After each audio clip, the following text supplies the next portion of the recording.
बरीचशी चर्चा झाली आणि एक प्रकारचं दुःख संताप निर्माण व्यक्त करण्यात आला. वेगवेगळ्या आमच्या या अनेक जवळजवळ 70पेक्षा 75 तरी इथे वेगवेगळ्या समाजाचे, सगळे वेगवेगळ्या समाजाचे, लहान लहान समाजाचे सुद्धा सर्व नेते आहेत, त्यांनी इथे व्यक्त केला.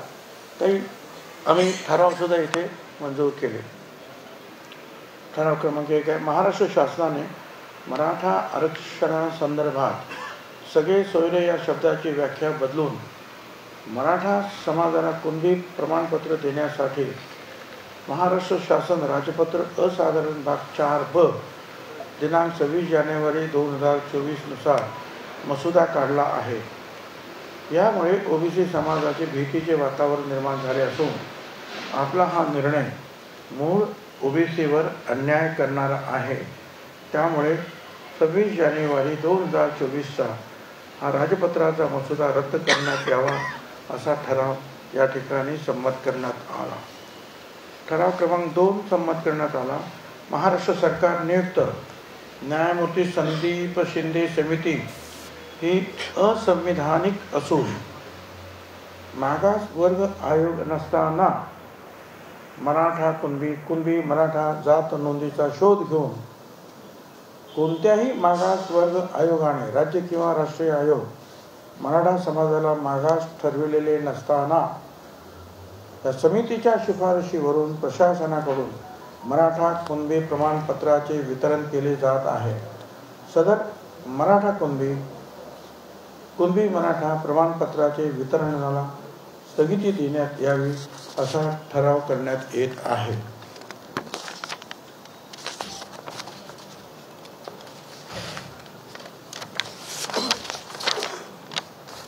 ठराव क्रमांक 3 आहे, भारतीय संविधानातील आर्टिकल 338ब प्रमाणे उपरोक्त निकालाच्या आधारे संबंधित जाती घटकाबाबत आसक्ती नसलेले कॉन्फ्लिक्ट ऑफ इंटरेस्ट सदस्य नियुक्त करणे अपेक्षित असताना न्यायमूर्ती सुनील सुकरे, ओमप्रकाश जाधव, प्राध्यापक अंबादास मोहिते या मराठा आरक्षण या विषयाबाबत आसक्ती असलेल्या व्यक्तींचा मागास वर्ग आयोगावर बेकायदेशीर पद्धतीने नियुक्त्या केल्या. त्याचबरोबर मागास वर्ग आयोगाचे सदस्य आणि अध्यक्ष हे इंदिरा सहानी खटल्यातील निकालाप्रमाणे संबंधित जातीशी आसक्ती असलेले नसावे असे अपेक्षित असताना मागास वर्ग आयोगाचे नवनियुक्त अध्यक्ष सुनील सुकरे हे मराठा समाजाचे सक्रिय ॲक्टिव्हिस्ट कार्यकर्ते आहेत.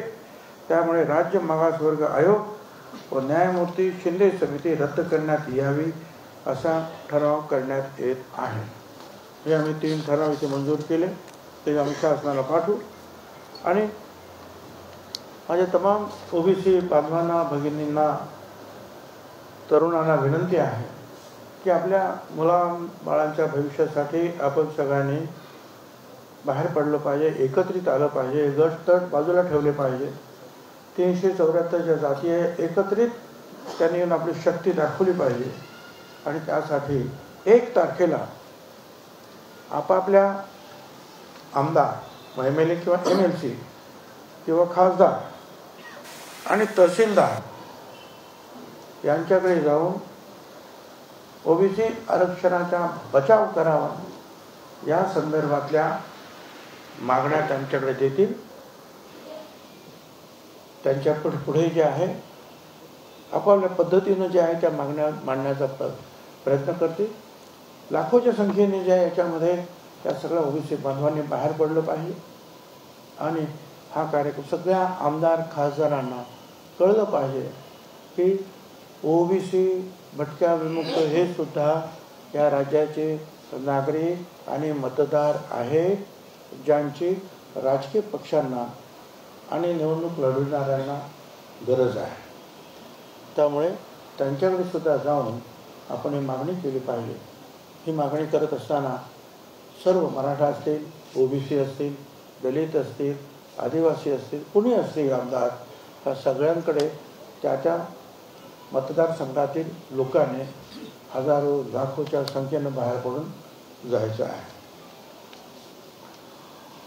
16 फेब्रुवारीपर्यंत हा जो सगळे सोयरेंचा जो काही मसुदा पाठवलेला आहे त्याच्यावर लाखो हरकती जे आहेत त्या सगळ्यांच्या आमच्या वतीनं जे आहे आम्ही दाखल करणार आहोत. 3 फेब्रुवारीला अहमदनगरला जे आहे पुन्हा एकदा ओबीसीचा प्रचंड एल्गार मेळावा आयोजित केलेला आहे. त्या मेळाव्याला सुद्धा सगळ्या आमच्या ओबीसी बांधवांनी हजर राहावं अशी मी विनंती करतो आहे.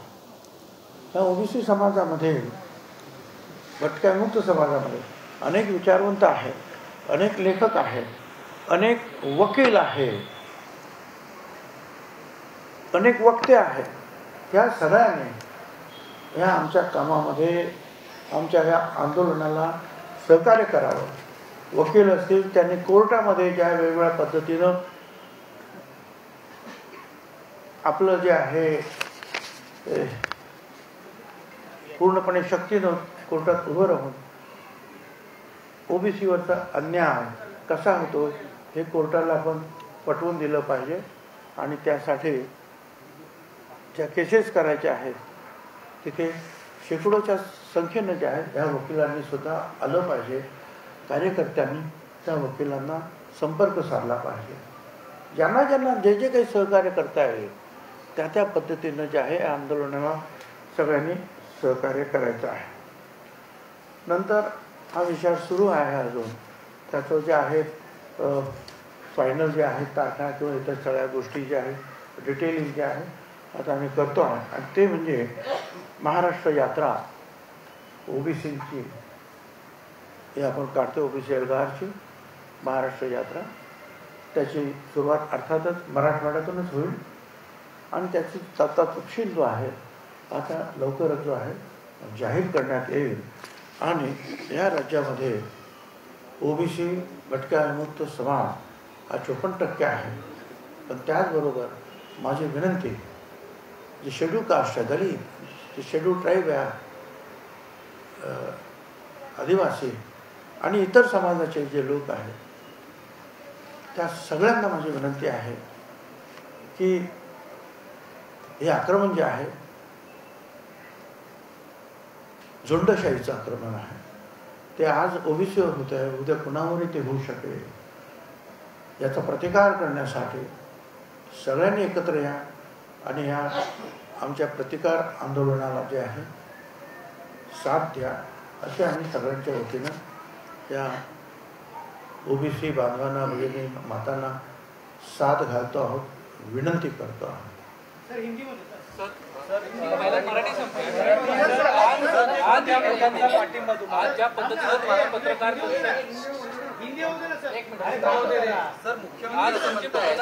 चलो हिंदी करेंगे. देखिए आज जो है गए 3 महीने से, अरे ठीक है, कल 3 महीने हुए हैं जो आंदोलन मराठा समाज के कुछ लीडरान जो है उन्होंने शुरू किया है. पहले तो सिर्फ कहा था कि भाई निजाम शाही में जो हमारे कुछ नाम जो है पूर्वी करके है तो उसकी खोज की जाए और हमको आरक्षण दिया जाए. सरकार ने उसको मान्यता दी तो एक कदम और आगे बढ़ा. इस पूरे जो मराठवाड़ा में जितने भी मराठा है उनको कुछ भी सर्टिफिकेट दिया जाए और ओबीसी में लिया जाए. फिर कहा गया कि पूरे महाराष्ट्र में जो है जितने मराठा लोग हैं उनको कुछ भी सर्टिफिकेट दिया जाए. फिर कहा गया कि हमको जो आरक्षण चाहिए वो ओबीसी में ही चाहिए. हालांकि ये आरक्षण महाराष्ट्र में 4 पिछले जो आयोग हुए उन्होंने उसको नकारा है. इतना ही नहीं, सुप्रीम कोर्ट ने भी यह मांग को जो है मंजूरी नहीं दी. इसके बावजूद जो है कई लोग, कई जो है फॉर्मर जस्टिस है, कई उनकी कमेटी की गई, कई जो आयोग था उनके जो ओबीसी के सदस्य जो है वो उन्होंने इस्तीफा देने के लिए उनको मजबूर किया गया.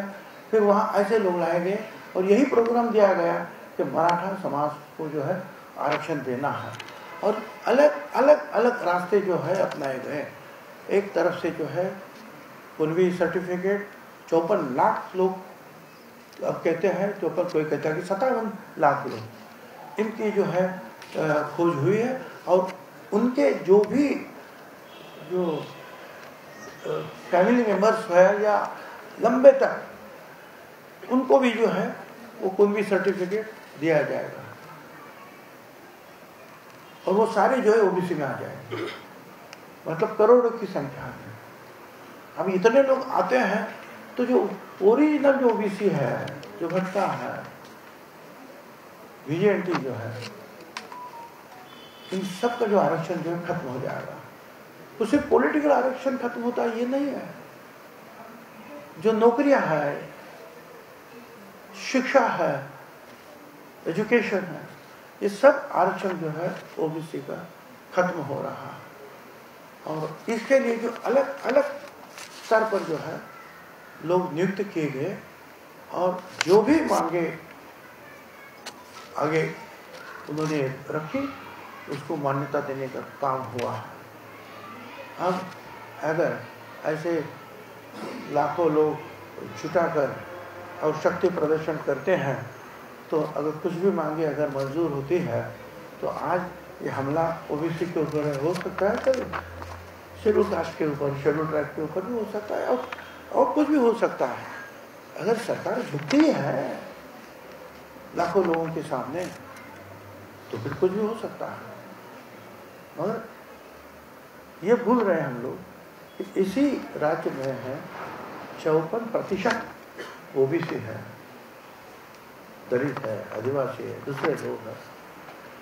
इन सब के ऊपर जो है अन्याय हो रहा है। इसके खिलाफ आज महाराष्ट्र से अलग अलग जाति के जो लीडर हैं, एमएलए हैं, पॉलिटिकल दूसरे कुछ सरकारी अधिकारी हैं, अलग अलग संगठन हैं, उनके लोग करीबन 70-80 लोग यहाँ जमा हुए एक शॉर्ट नोटिस देने के ऊपर, और उन्होंने जो है इसका विरोध किया है। और आगे जो है ये भी कहा है हम लोगों ने कि 1 तारीख को सारे एमएलए, एमएलसी, एमपी और तहसीलदार इनके ऊपर जो है मोर्चे लेकर जाएंगे, मोर्चा लगाएंगे और उनको कहेंगे कि हमारा ओबीसी का आरक्षण बचाओ। दूसरा जो हमने कहा है कि 1 फरवरी को जो है हम लोग 1 फरवरी को एक प्रोग्राम करेंगे मोर्चा लगाने का। 3 फरवरी को जो है अमन नगर में जो है बड़ी रैली होगी। और तीसरा क्या महाराष्ट्र।